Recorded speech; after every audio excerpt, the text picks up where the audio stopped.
Hi, I'm Eddie Obeng, and welcome to How. Daily, I bring you a different way to make your life easier, how to get stuff done. Today, I've got something called FlockIt. Let's go and have a look.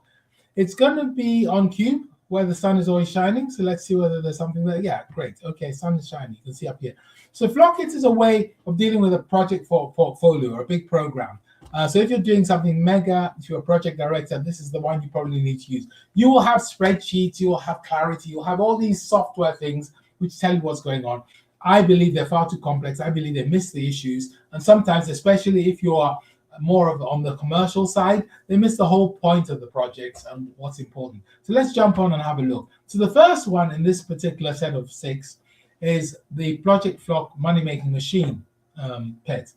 And what you're doing here is you're looking at why the project is being run. I'm assuming you're a commercial operation, and if you're not in your public sector, then replace making money with the goal of whatever your organization is. So anything you do to achieve that goal faster, great. Anything which takes your energy, operating expense, anything which requires you to put aside resource, that's investment. Okay. So you'd have your portfolio of either sub-projects or projects or within your program, and you look at them. So for example, How Daily, which is what we're doing now, is it going to make Pentacle more money? Contribution rate increase? No. Is it going to reduce the operating rate expense? No, actually it costs us more money because we spend time, we use resources, and we have to put a server on to save all the information. So it's not even a reduction in investment.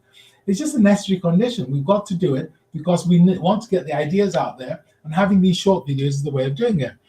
I've just written a book called Unlimited, which is about building human advantage in a world of digital transformation. Will that increase the contribution rate? Yeah, it will, because people suddenly understand what it's all about and focus. So that's up there. So this is down here. So you have your portfolio, and your portfolio is spread out on a money sheet, so you understand. The next thing you do is you use the Obeng Project Space Cube, which is here. But I'm only going to use 2 of the dimensions. The front bit, which is the knowing what and knowing how. So project types by paint by numbers, fog, quest, a movie. So let's have a look at these. Creating the how daily. Do we know what we're going to do? Do we know how we're going to do it? Yeah, sort of ish. We make it up every single time, but I would say it's more of a knowing what but not how, because we have to write each time. The book Unlimited, do we know what we're going to do, how we're going to do it? Well, we had all the materials, we just had to put it into a book. So I'll put it down here as more of a movie. Okay, so all of a sudden you start understanding what the priorities of the projects are, what the characteristics are going to be. If you're not sure, read All Change, my book All Change. It'll tell you how the projects map out.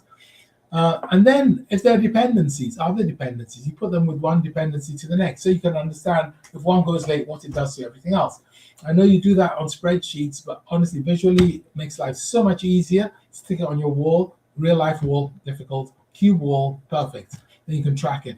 And then the 3 along the bottom are just variants explaining things like which stakeholders are important on the money-making triangle and so on. So that's the ProjectFlock. It's a way of representing the complexity of a program or a flock of projects, and it tells you what should be at the front of the flock, what should be at the back, and also what will bring you as benefits. So subscribe to the newsletter or join the channels, or just come at 8 o'clock again and listen again tomorrow. Thanks.